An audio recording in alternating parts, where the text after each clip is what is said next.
Dave Filoni, the man, the myth, the cowboy hat, officially named Chief Creative Officer of Lucasfilm. We have some winners and we have some losers to discuss about this. And surprisingly, Filoni might be the biggest loser of all in this one. Let's talk about it.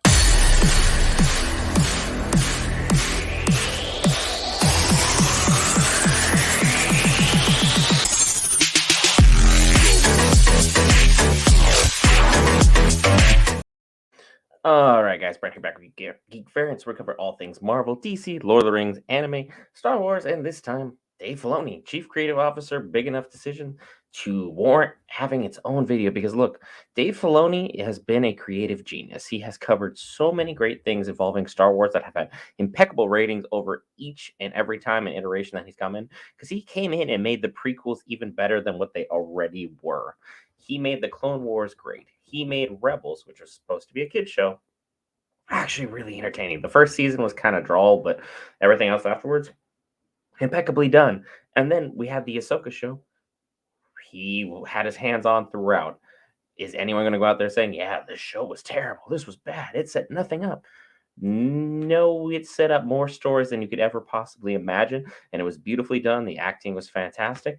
And now we have this whole Star Wars universe where we need to really just take a look from an outside perspective, take me outside my Star Wars fanboy perspective, and have an introspective thought here. Who wins and who loses with Dave Filoni ultimately being the chief creative officer for Star Wars moving forward?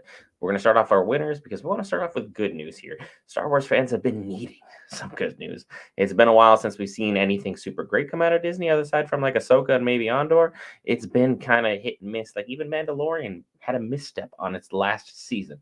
But the biggest winner on this, and I'm going to start off with the biggest shocker of them all just to get it out of the way, Kathleen Kennedy. She is the biggest winner with this decision. She can no longer take the full brunt of every decision that is made by the fanboys who either love or hate Star Wars. She said, I have your guy. I handpicked him. I put him in the position. I gave him full creative control. Go ahead, make them happy. That is literally the position that she's in at this moment in time. And she's able to finally pass the buck off to somebody else and be like, hey, it's out of my hands. You asked for the guy. I gave you the guy. Whether you like what happens moving forward, not on me. I'm going to try and make it look like I'm completely hands off and let Dave either fumble the bag or run this thing in for a score. We got to figure out where we're at here. Kathleen Kennedy, the biggest shocking winner of what's going on here. The second big winner, obviously Disney. You just say Dave Filoni and Star Wars, and things have been a beautiful marriage thus far. We've had so little go wrong that it's hard to imagine that this is going to go terribly. Sure, the state of the universe is exactly where it is, where everything, whether you want to say it out loud or not, is so completely tied into the Skywalker saga. We're still right there. Everyone wants to say Star Wars. No, it's just been the Skywalker saga for the last 30 or 40 years. And sure, we've had great characters pop up in the side. That being said, it's still so tightly woven into this one timeline that we're kind of trying to milk out stories where they don't really need to necessarily be. There's a thing called the Old Republic. Dave's kind of familiar with it, and some of the diehard fans are as well. Let's start milking them apples and kind of go take a look and see what we got there. And then, obviously, the other big winner here, the fans. The content quality will continue to go up. Clone Wars, Rebels, and Ahsoka. What are the three things that those have in common other than Dave Filoni? They were great. Unbiased, unwarranted, they were great. If you love Star Wars, these shows appeal to you. That is what it is. The review score, the audience score, and then the overall amount of viewership for those shows, all up. You want to know why? Dave Filoni was basically the apprentice for George Lucas.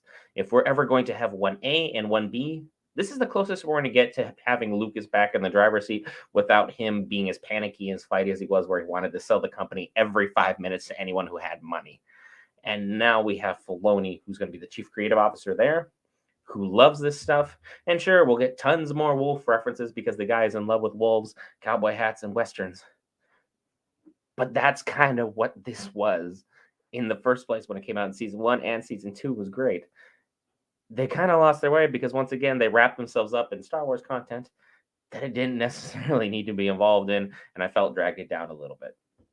Those are our three big winners: Kathleen Kennedy, the fans, and content quality, which I'm shocked Kathleen Kennedy is even mentioned with content quality, so forgive me for that. And then here are our two big losers in this one. I'm going to start off with the biggest shocker of them all: Dave Filoni. If Kathleen Kennedy's the winner, Dave Filoni has to be the loser. As chief creative officer, you're going to bear the brunt of everything that is good and everything that is bad. We've seen the same look with Disney.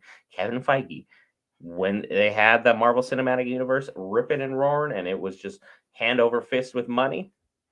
Kevin Feige was a genius. He could do no wrong. He was the best thing that's ever happened to any cinematic universe ever, and he was God's gift to mankind, and so on and so forth.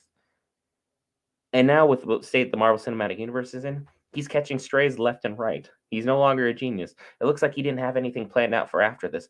The story just kind of fell apart. He made a great cohesive story to culminate in Endgame and didn't really plan on anything happening afterwards. And now he has to unravel everything he's got ongoing to make a cohesive story. Kind of a tough position to be in. And Dave Filoni, with the state of the universe, which is the second loss here, with the state of this mixed bag that he's already got, he's going to have a lot of work cut out for him. Whether he likes it or not, he inherited the sequel trilogy. What are you going to do with that? Are we going to fix it? Are we going to ignore it? Are we going to retcon it? What are we doing? I hate them. But that being said, part of me didn't like a lot of the early prequel stuff until we got a lot of the Clone Wars. I'm like, wow, this is great information I wish I had when these movies came out, so I know what is going on. And now the prequels are amazing. Can Filoni pull off a miracle and make me like the sequels? You never say never anymore. And now with the Mandoverse and the current state that it's in, because literally season 3 in a nutshell is we literally got back to where season 2 ended. And the only thing that's changed is Grogu is once more back with Mando.